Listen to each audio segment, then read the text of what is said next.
So కాబట్టి మరి ఇవన్నీ ఊరికే. సార్ మరొకటి ఏంటంటే ఉమ్. తెలంగాణ ముఖ్యమంత్రి రేవంత్ రెడ్డి ఒక కామెంట్ చేశారు. సో ప్రకృతి తీసుకెళ్ళింది, ప్రకృతి తన పని తాను చేసింది అనేటువంటి యాంగిల్లో ఈ మధ్య ఒక ప్రైవేట్ ఛానల్ ఇచ్చినటువంటి ఇంటర్వ్యూలో కామెంట్ చేశారు. దాని మీద కాంగ్రెస్ పార్టీ తెలంగాణలో వాళ్ళే ఆయన దిష్టి బొమ్మను కూడా తగలబెట్టారు. నేను ఎట్ ద ఇదే ఇదే అంశం మీద షర్మిల కానీ కాంగ్రెస్ పార్టీ కానీ ఎందుకు స్పందించట్లేదని అడుగుతున్నారు కాంగ్రెస్ లో ఉండేటువంటి వాళ్ళే. ప్రకృతి ఆయన ఏమన్నారంటే రాజశేఖర రెడ్డి ఇంటర్ రాజశేఖర రెడ్డి రాజశేఖర రెడ్డి గారి మృతి పైన ఇంటర్వ్యూలో ఏమన్నారంటే 2009లో 153 మంది ఎమ్మెల్యేలతో ప్రభుత్వాన్ని ఏర్పాటు చేశారు. ఆయన ప్రభుత్వం నడిపారు కదా రాజశేఖర రెడ్డి, నేను కూడా నాకు 65 మంది ఎమ్మెల్యేలు ఉన్నారు, నేను నడుపుతానని చెప్పి చెప్తూ ఆ సందర్భంగా ఆయన మాట్లాడుతున్నప్పుడు అక్కడ ఉండేటువంటి యాంకర్ ఏమన్నారంటే ఆ రోజున టిఆర్ఎస్ పార్టీ టీడీపీ వాళ్ళని లాక్కునే ప్రయత్నం చేశారు రాజశేఖర రెడ్డి అని చెప్పి అడిగినప్పుడు, సరే ఆయన ఏదో అనుకున్నారు, ప్రకృతి వేరే చేసింది కదా, ప్రకృతి ఇప్పుడు కూడా మనం చేసిన దాన్ని అంగీకరించదు కదా అని చెప్పి ఒక కామెంట్ చేశారు రేవంత్ రెడ్డి. నేను మరి ఆ కామెంట్ ఇంతవరకు వినలేదా? వినలేదు. దాని గురించి దాన్ని మీరు ఫస్ట్ టైం వచ్చేసి నేను దాని గురించి నా దృష్టికి రాలే అది. రేవంత్ వేల రెడ్డి చెప్పినప్పుడు నా రాధాకృష్ణ గారు దృష్టికి. ఇంటర్వ్యూ ఇచ్చారు కదా మొన్న, నేను కాక మొన్న రాధాకృష్ణ ఏబిఎన్ లో ఒక ఇంటర్వ్యూ ఇచ్చారు రేవంత్ రెడ్డి. ఓకే ఓకే ఆ సందర్భంగా ఓకే వ్యాఖ్యానించారు. దాని మీద దిష్టి బొమ్మలు తగలబెడుతున్నారు తెలంగాణలో రేవంత్ రెడ్డి. దీని మీద అసలు షర్మిల స్పందించాలి, ఆంధ్రప్రదేశ్ కాంగ్రెస్ కూడా స్పందించాలని చెప్పి ఇప్పుడు డిమాండ్ కాంగ్రెస్ వాళ్ళే చేస్తున్నారు. ఏమో నా దృష్టికి రాలేదు ఇది. అప్పటికి 156 సీట్లు ఉన్నాయి. ఇప్పుడు రాజశేఖర రెడ్డి గారు మొదటిసారి 186, రెండోసారి 156. కాబట్టి మ్యాజిక్ ఫిగర్ 148. 8 సీట్లు ఎక్కువగా ఉన్నాయి. 8 సీట్లు ఎక్కువగా ఉన్నాయి కాబట్టి ఇప్పుడేమి టీడీపీ వాళ్ళని తీసుకోవాలి అంత పరిస్థితి ఏమి లేదు. అది ఇమీడియట్ గా అధికారంకి వచ్చిన కొద్ది రోజులు కదా ఆ పరిస్థితి. నాకు తెలిసి ఆ రోజుల్లో నేను కూడా యాక్టివ్గా ఉన్నట్టు ఆ రోజు వచ్చేసి టీడీపీ వాళ్ళని తీసుకోవాల్సినంత పరిస్థితి ఏమి లేదు. సఫిషియంట్ మెజారిటీ ఉంది. 8 సీట్లు ఎక్కువగా ఉన్నాయి. ఉన్నాయి కాదు, తీసుకున్న ప్రయత్నంలో భాగంగా ప్రకృతి ఇలా చేసింది అన్నట్టుగా మాట్లాడారు ఆ ఇంటర్వ్యూలో.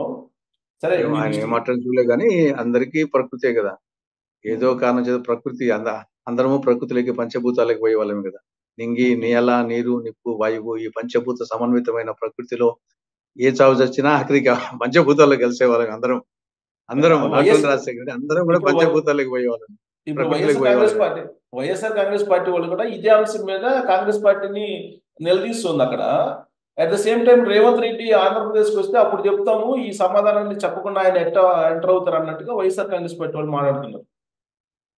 అదే నా దృష్టికి అది రాలేదు కానీ యాక్చువల్గా ఏ సందర్భంలో ప్రశ్న వేశారో ఏ సందర్భంగా ఒకసారి ఎట్లుంటుందంటే ఆ సెంటెన్స్ ఫార్మేషన్ కూడా దాన్ని బట్టి ఉంటుంది. వచ్చేసి రామునితో కపివరుండిట్టని అంటే ఒకటి అయిపోతుంది, రాముని తోక పివరుండిట్టని అంటే ఇంకోటి అయిపోతుంది. కాబట్టి ఏం జరిగిందో నాకు ఇల్లే. ఇప్పుడు రేవంత్ రెడ్డి ఏపీలోకి వస్తే మీకు ఫెచ్చింగ్ అవుతుందా సార్? వస్తారంటున్నారు కదా.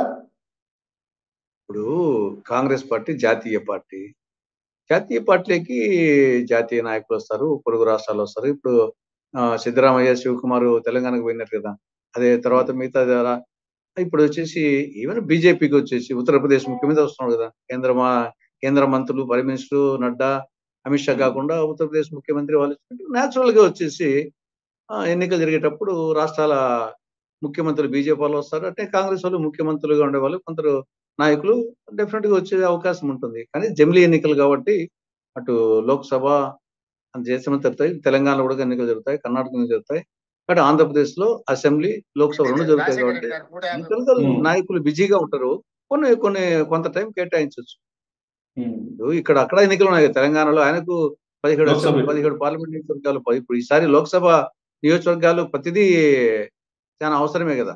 కేంద్రంలో ఇండియా అధికారంలోకి రావాలంటే ప్రతి లోక్సభ సీట్ అవసరమే. కాబట్టి అటు Karnataka leaders, Telangana leaders, Congress leaders వాళ్ళ సీట్లు అక్కడ ఎక్కువ తెప్పించాల్సిన అవసరం ఉంది. ఆ నేపథ్యంలో ఇక్కడ కూడా పొరుగు రాష్ట్రాలు కాబట్టి కొంత టైం ఉన్నప్పుడు కేటాయిస్తారు.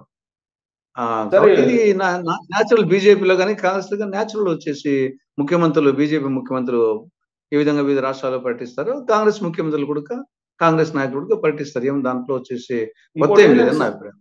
ఇంకోటి ఏంటంటే సార్, రేవంత్ రెడ్డి ఈ మధ్య చేసిన కామెంట్ ఏంటంటే, నేను ఢిల్లీలో ఉన్నప్పుడు ఆయన హైదరాబాద్ వచ్చి మాజీ ముఖ్యమంత్రి కేసీఆర్ తోటి కలిసి వెళ్ళారు, రాజకీయాలు చేసి వెళ్ళారు. ఆయన పక్క రాష్ట్రంలో ఉండే ముఖ్యమంత్రి కనీసం కలిసి మాట్లాడాలి అనే ఒక ఆలోచన కూడా చేయలేదు ఆయన, కనీసం ఫోన్ కూడా చేయలేదు అని చెప్పి రేవంత్ రెడ్డి వ్యాఖ్యానించారు. అది కరెక్ట్. ఇప్పుడు మానవ సంబంధం పార్టీలు ఏమన్నా, ఇప్పుడు నరేంద్ర మోడీ కూడా వచ్చేసి ఏమన్నా కాంగ్రెస్ ముఖ్యమంత్రులకు ఇమీడియట్ గా వచ్చేసి ఆయన అభినందనలు చెప్తున్నాడు కదా, నరేంద్ర మోడీ కూడా కాంగ్రెస్ ముఖ్యమంత్రులకు.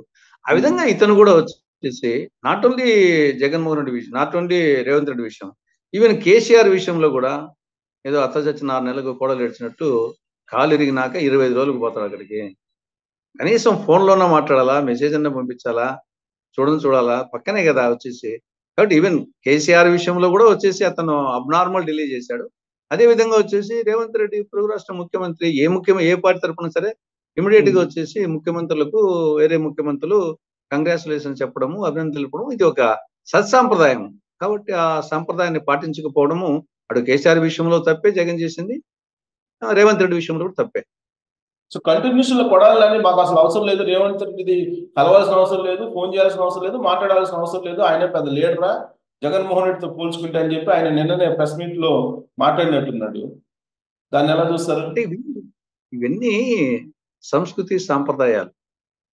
ఇప్పుడు ఎవరున్నా ఆ పదవే కదా.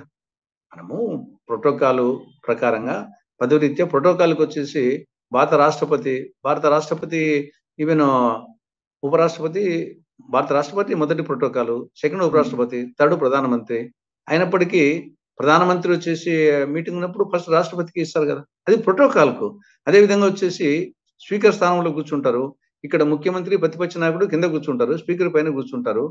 స్పీకర్ని వచ్చేసి అధ్యక్ష మేడం సార్ అని చెప్పేసి ఎందుకు ముఖ్యమంత్రి సంబోధిస్తాడు. తర్వాత ప్రతిపక్ష నాయకుడు, మాజీ ముఖ్యమంత్రి చంద్రబాబు నాయుడు పద్యంలో ఆయన చెప్పాలి, జగన్మోహన్ రెడ్డి చెప్పాల్సిందే స్పీకర్ స్థానంలో ఉన్నప్పుడు అధ్యక్ష అని. ఇది ఒక ప్రోటోకాల్, ఒక సత్సంప్రదాయము. అంతే తప్పనిచ్చేసి నేను స్పీకర్ పక్కన, మేము కింద కూర్చుంటే స్పీకర్ పైన కూర్చుంటే చెప్పేసి ముఖ్యమంత్రి, ప్రతిపక్ష నాయకుడు పోయి స్పీకర్ పక్కన కూర్చుంటారా? కాబట్టి ఇది పద్ధతి అన్నమాట, ఒక సత్సాంప్రదాయం. ముఖ్యమంత్రి హోదాలో రేవంత్ రెడ్డి కానీ ఇంకోరు కానీ నేను జగన్మోహన్ రెడ్డి అది ఏమి గతంలో ఏం చేసినాడని చెప్పేసి, ఆయన ఏమైనా గతంలో పెద్దగా ఈ దేశానికి, ఈ రాష్ట్రానికి ఏమైనా చేశాడని చెప్పేసి ఆయన ముఖ్యమంత్రి అయితే ఆయన 150 వచ్చి ఉండొచ్చు. అంతకుముందు ఏం లేదు కదా. అంతకుముందు 2014లో ఓడిపోయినోడే కదా. 2014లో ఓడిపోయినోడే, 2009లో కాంగ్రెస్ నుంచి వచ్చినోడే. నీ ట్రాక్ రికార్డ్ ఏం లేదు, అయినా నీకు 150 వచ్చినాయి అని యాక్సెప్ట్ చేశారు కదా. అందువల్ల నీకు ముఖ్యమంత్రిగానే గౌరవిస్తున్నారు కదా. కాబట్టి అదే విధంగా రేవంత్ రెడ్డి కానీ ఇంకోరికి కానీ ఇవ్వాలా. సో రేవంత్ రెడ్డి నేనే వస్తాను, నేనే కలుస్తాను ఆంధ్రప్రదేశ్ ముఖ్యమంత్రిని, ఎందుకంటే ఇరు రాష్ట్రాల సమస్యలు అనేకమైన ఉండి వాటిని పరిష్కరించుకోవాలని చెప్పి అంటున్నారు. సో వస్తే ఆయన అపాయింట్మెంట్ ఇస్తారా, లేదంటే ఇదే తరహాలో రేవంత్ రెడ్డి ఏముంది, అది ఊడిపోతే చీతితే ఊడిపోయే ముక్కులాగా ప్రభుత్వం ఉందని చెప్పి కామెంట్ చేస్తున్నారు వైసీపీ వాళ్ళు. ఇప్పుడు ఇంకా ఉండేది టైం ఉండేది 3 నెలలు. కాబట్టి వైసీపీనే ఇంకా ఎప్పుడు పోతుందో, ఇంకా ఆల్రెడీ అధికారంలో లేనట్టే ఇప్పటికి. ఎందుకంటే ఆ అసమ్మతి, అసంతోషం చూస్తుంటే ఇంకా గాలికి పోయే పేలపండి కృష్ణార్పణం అన్నట్టు ఉంది వచ్చేసి. కాబట్టి అది ఇంకా ఆల్రెడీ డిసైడెడ్ వచ్చేసి, ఇది మునిగిపోయే పడవ అని చెప్పేసి.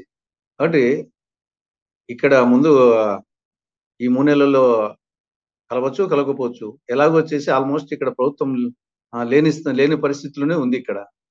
కాబట్టి రేవంత్ రెడ్డి కలిస్తే కలవచ్చు, లేకుంటే రేపు వచ్చే ప్రభుత్వంతో ఉన్నాయి సమస్యలు ఉన్నాయి. సమస్యలు వచ్చేసి గోదావరి జలాలకు సంబంధించి, కృష్ణా జలాలకు సంబంధించి, 9th షెడ్యూల్, 10th షెడ్యూల్, ఎలక్ట్రిసిటీకి సంబంధించినటువంటి కొంత డబ్బులు, చాలా సమస్యలు ఉన్నాయి.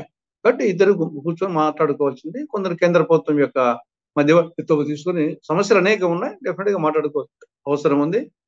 ఇంతకుముందే మాట్లాడుకున్నారు ఇద్దరు, ఆడ కేసీఆర్ గానీ, జగన్మోహన్ రెడ్డి గానీ, అంతకుముందు చంద్రబాబు నాయుడు గానీ, కేసీఆర్ గానీ, కొన్ని సమస్యలుగా అపరిష్కృత దండిగా ఉన్నాయి. కాబట్టి ఆంధ్రప్రదేశ్ ముఖ్యమంత్రి, తెలంగాణ ముఖ్యమంత్రి ఎవరు ఆ హోదాలో ఉన్నా చర్చించుకొని పరిష్కరించుకోవాల్సిన అవసరం ఉంది. జగన్ ఏముంది, ఇంకా 2 నెలలు 3 నెలలు పోయే కేసు ఇది. కాబట్టి జగన్తో పెద్ద మాట్లాడిన ఒకటే, మాట్లాడుకునే ఒకటే. సార్ మీకున్న జనరల్ గా అక్కడ పూర్తి స్థాయి అవగాహన ఉంటుంది కాబట్టి, కడప ఎంపీగా షర్మిల పోటీ చేస్తారు, డాక్టర్ సునీత టీడీపీ తరఫు నుంచి పులివెందులో పోటీ చేస్తారు అనేటువంటి ఒక ప్రచారం బాగా విస్తృతం జరుగుతుంది సోషల్ మీడియాలో. అది రియల్ అనా, నమ్మచ్చా? ఇప్పుడు రాజకీయాల్లో ఏమైనా జరుగుతాయి వచ్చేసి అనూహ్యంగా. ఇప్పుడు శత్రువులు మిత్రులు, మిత్రులు శత్రువులు అనుకొని సంఘటనలు అనేకం జరగచ్చు. కాబట్టి ఏం జరిగినా ఆశ్చర్యపోవాల్సిన అవసరం లేదు. ఇప్పుడు మనము జగన్మోహన్ రెడ్డి వైఎస్ కుటుంబం తీసుకుంటే చాలా మందికి నానానికి ఒక పక్కే తెలుసు. ఇంకో పక్క వచ్చేసి జగన్మోహన్ రెడ్డి తాత రాజారెడ్డి, ఆ నాన్నమ్మ వచ్చేసి జయమ్మ, ఇద్దరు వార్డు మెంబర్లకు ఓడిపోయినారు. రాజారెడ్డి, జయమ్మ వార్డు మెంబర్లకు ఓడిపోయినారు. ఇది చాలా మందికి తెలియదు. సరే, విజయమ్మ వచ్చేసి విశాఖపట్నంలో హరిబాబు చేతిలో బీజేపీ కానీ టీడీపీ కూడా కాదు, బీజేపీ చేతిలో ఓడిపోవడం జరిగింది. ఈడ కడపలో ఎమ్మెల్సీకి వచ్చేసి వైఎస్ వివేకానంద రెడ్డి బీటెక్ రవి చేతిలో ఓడిపోవడం జరిగింది. రాజశేఖర రెడ్డి ఎంపీకి 96లో చావు తప్పి కొనలట్టు పోయినట్టు 4 వేలతో గెలిచడం జరిగింది. 95 లోకల్ బాడీ ఎలక్షన్స్ లో 4 పోటీ చేస్తే నేను ఇప్పుడు జిల్లా అధ్యక్షుడు, టీడీపీ జిల్లా అధ్యక్షుడు. 3 టీడీపీ గెలిచాము, ఒక్కటే వాళ్ళకి వచ్చింది. కాబట్టి సరిమిల్లమ్మ పార్టీ పెట్టి పోటీని చేయలేక వచ్చింది. తర్వాత వచ్చేసి కాబట్టి జగన్మోహన్ రెడ్డి 2014 అధికారంలోకి రాలేదు. కాబట్టి వాళ్ళకు కూడా వచ్చేసి రాజశేఖర రెడ్డి పిసిసి అధ్యక్షుడు కన్నా 2 సార్లు కూడా రాష్ట్రంలో అధికారంలోకి రాలే. కడప జిల్లాలో కూడా తక్కువ సీట్లు వచ్చినాయి. రాజశేఖర రెడ్డి పిసిసి అధ్యక్షుడు 2 సార్లు కూడా 2004-9లో ఆయన ముఖ్యమంత్రి అయినప్పుడు పిసిసి అధ్యక్షుడు డి శ్రీనివాస్, ఈయన కాదు, రాజశేఖర రెడ్డి కాదు. ఆయన పిసిసి అధ్యక్షుడు ఉన్నప్పుడేమో 2 సార్లు ఓడిపోయింది. పిసిసి అధ్యక్షుడు కాకున్నప్పుడు సిఎల్పి లీడర్ గా ఉన్నప్పుడు వచ్చేసి ఈయన ముఖ్యమంత్రి అయినాడు, అప్పుడు డి శ్రీనివాస్. కాబట్టి ఆ ఫ్యామిలీకి కూడా అనేకం ఉన్నాయి.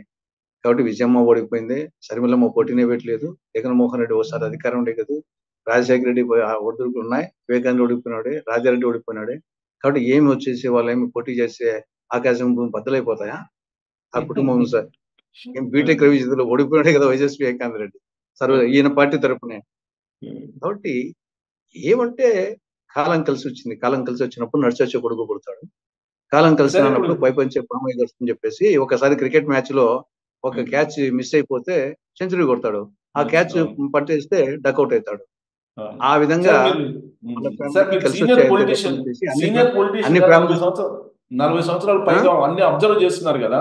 ఇప్పుడు జగన్మోహన్ రెడ్డి చేసిన కసరత్తుని అంటే మార్చడాన్ని 60 నుంచి 70 మంది మారుస్తున్నారు. ఆ కసరత్తుని ఏ యాంగిల్లో చూస్తారు మీరు? ఇప్పుడు ఒకటి వచ్చేసి తెలంగాణలో ఎమ్మెల్యేలను మార్చకపోవడం వలన కేసీఆర్ ఓడిపోయిన, అది బీఆర్ఎస్ ఓడిపోయిందని ఒక జనరల్ గా ఒక టాక్ వచ్చింది. దాన్ని బేస్ చేసుకున్నట్టుంది ఆయన, దాన్ని దృష్టిలో పెట్టినాడు. దాని తోడు ఐపాక్ నివేదిక కూడా చాలా మంది వచ్చేసి ఐపాక్ నివేదిక కానీ తర్వాత సర్వేలు కానీ న్యాచురల్ గా వచ్చేసి సర్వేలు వచ్చేసి ఓడిపోయేవానికి టికెట్ ఎవరు ఇవ్వరు కదా మామూలుగా. ఇప్పుడు ఆవులు మళ్లించేవాడే అర్జునుడు, కాబట్టి ఏ పార్టీ అయినా గెలిచే క్యాండిడేట్ కి టికెట్ ఇస్తుంది. దానికి కులము మతము చూడరు.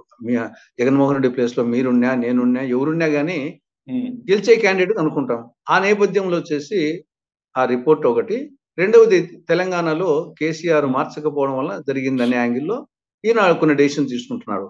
కానీ నా అభిప్రాయం వచ్చేసి అది న్యాచురల్ గా వచ్చేసి ఒక పైక ఎమ్మెల్యే ఉండంగా ఇంకా 3 నెలలు టైం ఉండంగా నీకు టికెట్ ఇయ్యము వేరే వానికి ఇస్తామని 3 నెలల ముందే చెప్తే న్యాచురల్ గా అది ఆ వ్యూహంలో తప్పంటా. నేను నువ్వు మార్చాలనుకున్నప్పుడు తప్పదు, ఎన్నికల షెడ్యూల్ పాటిస్తానే మార్చేస్తే మళ్ళా ఎన్నికల వాతావరణంలో అయిపోతారు. ఈ ఎమ్మెల్యే అనే ఉన్నాడు, ఇప్పుడు ఎమ్మెల్యేగానే ఉంటాడు, ఈయన ఇంకా 2-3 నెలల పాటు ఎమ్మెల్యేగానే ఉంటాడు.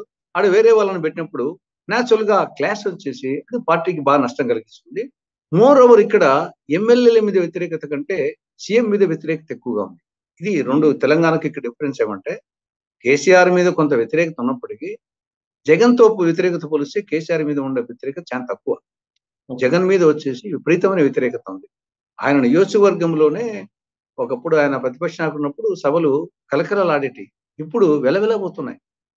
ఎక్కడ చూస్తున్నా కాబట్టి దాన్ని తెలుస్తుంది మనకు ఆకాశంలో వర్షం వచ్చే ముందు తూనిగలాడుతుంటాయి, వర్షం రావచ్చని మనం ఊహించుకుంటాం. ఆ విధంగా ఆయన సభలే వెలవెలబోతున్నాయి ఆనాడు కలకల. ఈవెన్ ప్రభుత్వం ఇచ్చినటువంటి పార్టీ ఇచ్చిన ప్రతి కార్యక్రమం, ఆడుదాం ఆంధ్ర గాని, గడప గడప గాని, బస్సు యాత్ర గాని, ప్రతి ఒక్కటి ఫెయిల్యూరే, అట్టర్ ఫెయిల్యూర్. కాబట్టి ఇవన్నీ ఇండికేషన్స్ వచ్చేసి ముఖ్యమంత్రి మీద పార్టీ మీద వ్యతిరేకత అనేది ఎక్కువగా ఉంది అనేది.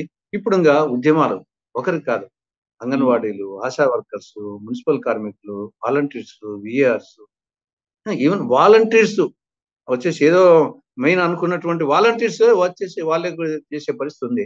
కాబట్టి ఉద్యమాంధ్రప్రదేశ్ నడుస్తా ఉంది. అంటే ఇన్నాళ్ళ వరకు వాళ్ళ మనసులో ఉన్నది ఒక్కసారి బయటపడతా ఉంది. కాబట్టి ఆ ముఖ్యమంత్రి మీద వ్యతిరేకత ఎక్కువగా ఉంది. తెలంగాణతో పోలిస్తే సార్ అక్కడ ఎమ్మెల్యేల మీద కొంచెం వ్యతిరేకత ఎక్కువ ముఖ్యమంత్రి మీద కంటే. ఇక్కడ ఎమ్మెల్యేల మీద కంటే ముఖ్యమంత్రి మీద వ్యతిరేకత ఎక్కువ.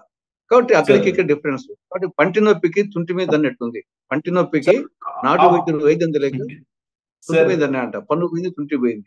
అక్కడ చేస్తున్నాడు ఈయన. సార్ ఇలాంటి పరిస్థితుల్లో విజయసాయి రెడ్డి కానీ, తర్వాత ప్రభాకర్ రెడ్డి కానీ, లేదంటే అక్కడ ఉండేటువంటి ఆదాలు కానీ, వీళ్ళందరూ కూడా తెలుగుదేశం పార్టీకి మారుతారని చెప్పి ఏదో టాక్ నడుస్తుంది. అది అసలు సాధ్యమేనా? జస్ట్ ఒక 15 seconds లో సార్ అయిపోయింది మనకి లింక్. ఏమైనా సాధ్యమే. ఇంతకుముందు ఎన్టీఆర్ కు వచ్చేసి శ్రీపతి రాజేశ్వర్ అని చెప్పేసి ఆయన అంతర్జాతీయ ఎన్టీఆర్ అభిమాన సంఘం అధ్యక్షుడు.